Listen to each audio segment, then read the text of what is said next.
Hello guys, welcome to my first video here. Today I'm going to be talking to you guys about the Xboxes and PlayStations, basically any type of gaming console, between the previous generation with the Xbox 360 and the PS2 to what the title says about the Xbox 360 and the PlayStation 4.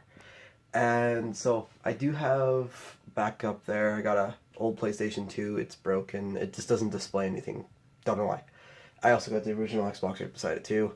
And down here, I got my current systems that I've been using, the Xbox One and my launch date 360.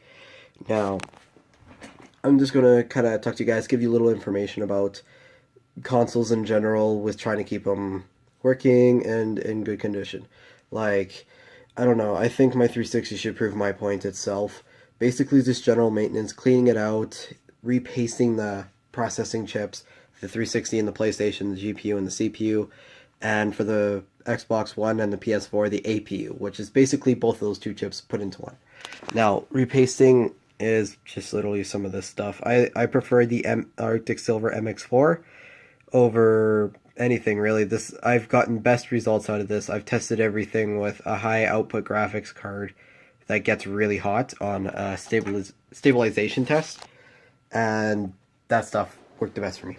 So let's get into these systems. I've done a little research between the new systems, the Xbox One and the PS4, to find kind of common issues. Now, the only thing I could find with the One was an issue where it turns on and then wants to turn off.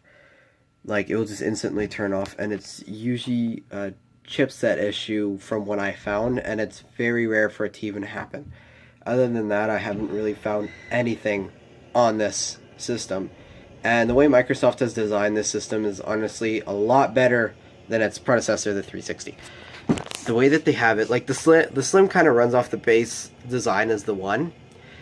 Air goes in through the sides, heat rises, the fan pushes the heat out through the top of the Xbox. So that's a pretty good design in my opinion. And they have a really big cooler foam.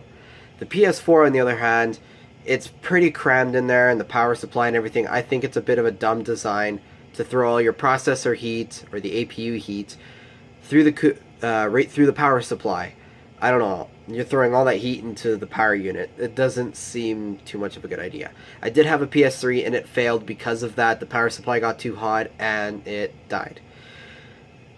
And so I will buy a PlayStation 4 soon. I'm not biased between either Xbox or PlayStation. I've had my issues with PlayStation, and my brother has had issues with the 360. I've gotten lucky and I still have a launch day system. I'll pull that out for you guys to show you that, show you how old the system. And here, I'll show you. It still works. I play it all the time. Still works perfectly fine. No red ring. It's never overheated. People always go off about overheating consoles. The issue with these is when you get dust in them, then they overheat. So pulling them apart, cleaning the dust out of them will expand their lifespan. That goes with Xbox One, 360, PS3, Xbox or PS4, and with cooling, the PS4 also has a super small cooler in it. Like, it's about almost 1/4 the size of the the Xbox One. In my opinion, that's not really the smartest idea. I don't know.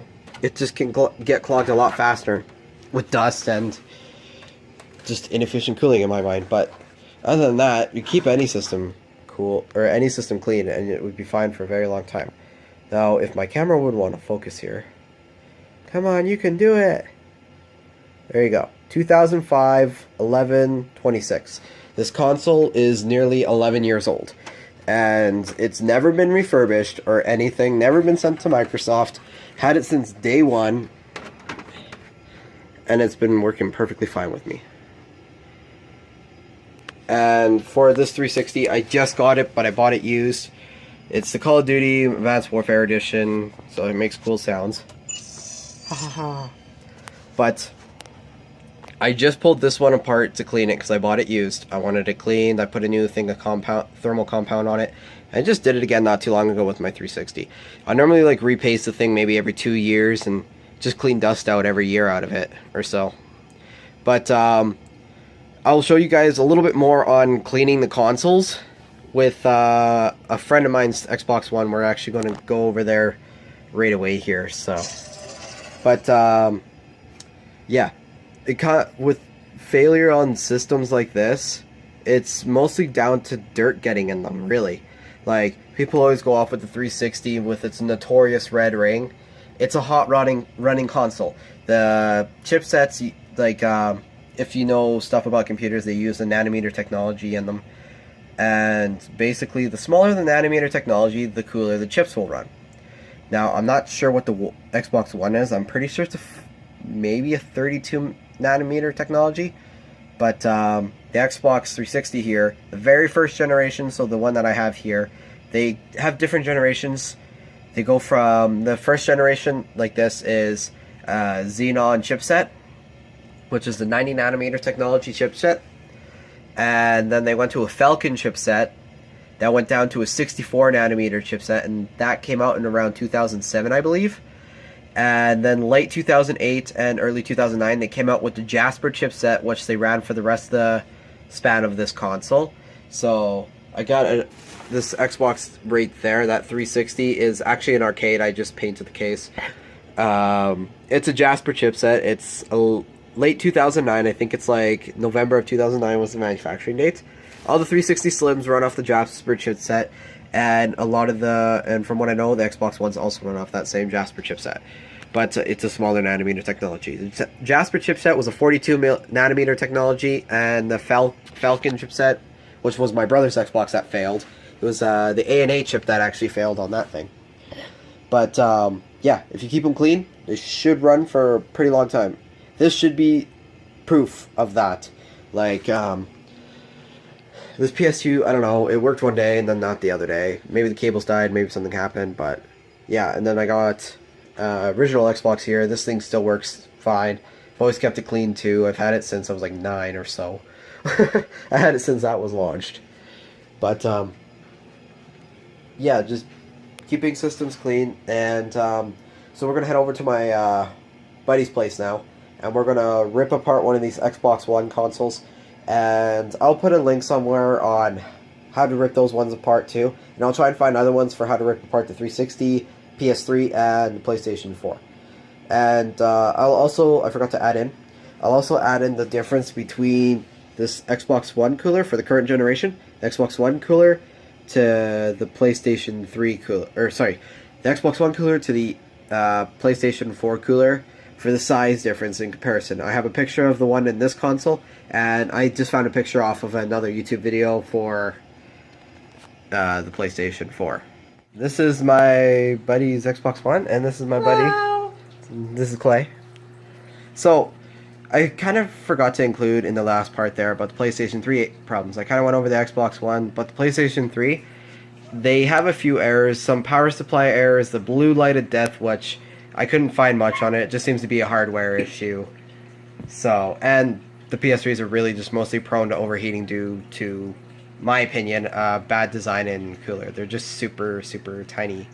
So, I'll put a link on, like I said, how to take all these different consoles apart. But yeah, we're going to go ahead and pull this guy apart. I can already see dust inside of the side vents. So, yeah, let's pull this thing apart. It's never been cleaned once.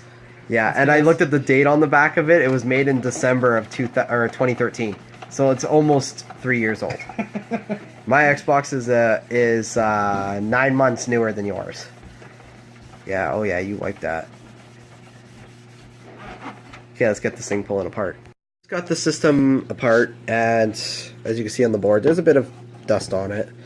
But the cooler is decently clean. And there's the size of the cooler, like compared to my hand, there's the size of the cooler. They have a nice big cooler. It's an open box system. The DVD drive's not nearly as big as the other one, even though it's actually a Blu-ray drive. But yeah, and when I was talking about the DVD drive reading error, apparently Clay was saying that his does it sometimes. Yep. So quite a lot, actually. Yeah, and sometimes it takes like 70 tries to get a game to work. Yeah, well, we could pull it apart and clean it up. Maybe there's a little dust on the laser. Maybe. Yeah, doesn't hurt to try.